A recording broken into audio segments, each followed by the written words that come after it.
Well, good morning, guys. It's really good to have you join me again.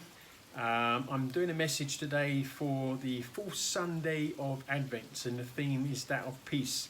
But you might be able to hear the rain in the background, so let me just tell you, it's Saturday morning here in Jeffreys Bay, and it's raining nicely in the background. It's so nice to have some rain.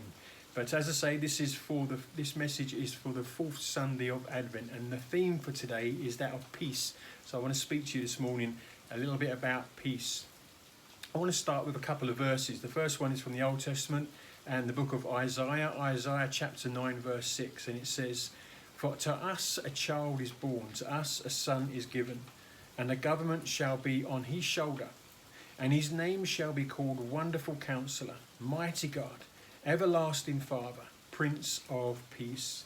And that's a really good Christmas verse, eh? It's one of those verses that we hear quite regularly at Christmas. But it's a really significant verse if you explore it. Now I just want to add to that, if I can. I want to add from the New Testament this time, 2 Thessalonians chapter 3 verse 16. "Now may the Lord of peace himself give you peace at all times and in every way. The Lord be with all of you. Now may the Lord of peace give you peace at all times and in every way. The Lord be with you all."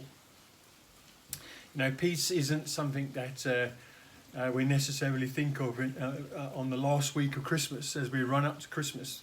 You know, sometimes it can be a little bit hectic and trying to get everything sorted for Christmas. So it's not always the first thing that comes to mind on that last week before Christmas. But actually, if we're not in a place, or if we're in a place that seems devoid of peace, then maybe we should be asking ourselves if we're in the right place. If we find ourselves in a place that seems to be devoid of peace, maybe we should be asking ourselves if we're in the right place. On the subject of peace, thinking about things like salvation, the salvation that Jesus brings for all who put their faith and trust in him, the relationship that we can have with God through Jesus, they're really special gifts. But alongside those special gifts, I think the gift of peace that Jesus brings is one of those really must-have. One of those must-have Christmas gifts, eh? We all want to experience more peace in our lives. And I think it's one of those most amazing gifts that Jesus brings our way. So let me ask you this morning, how is your peace tank? How is your peace tank? Are you running on full, fully at peace? Are you running half empty? Or are you running completely empty? How's your peace tank this morning? Are you running on full? Are you running on half empty?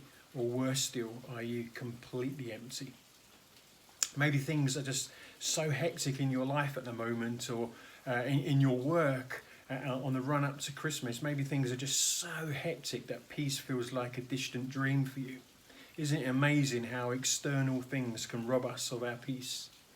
Isn't it amazing how external things can really rob us of our peace? Actually, I think a bigger question for us to consider today is, are you at peace with yourself? You know, you can sometimes live with the external stuff, but are you at peace in yourself? Are you at peace with yourself? It's so easy to be down on ourselves for the things that we've said, the things that we've done, maybe even for the things that we've not done, the things that we knew we should have done or wanted to do, but we didn't get done.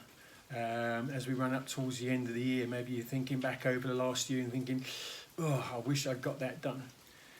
Sometimes we lose that sense of peace because of the things that we've said, the things that we've done, or the things that we've not yet done.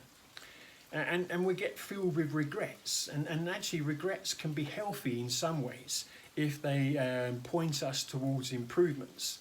But if they just make us feel down and make us feel depressed and feeling that lack of peace, then they're not healthy. I think if you find yourself in that place where you're devoid of peace, particularly peace with yourself, then it's something that really needs to be dealt with in your life. Now, you probably all have different ways in which you do that, how you process things in your life so you can come back to that place of peace. For me, I turn to Jesus. You know, we can turn to friends, we can turn to family, we can journal about all this stuff. There's various different ways in which we can process the things in our lives that's robbing us of peace.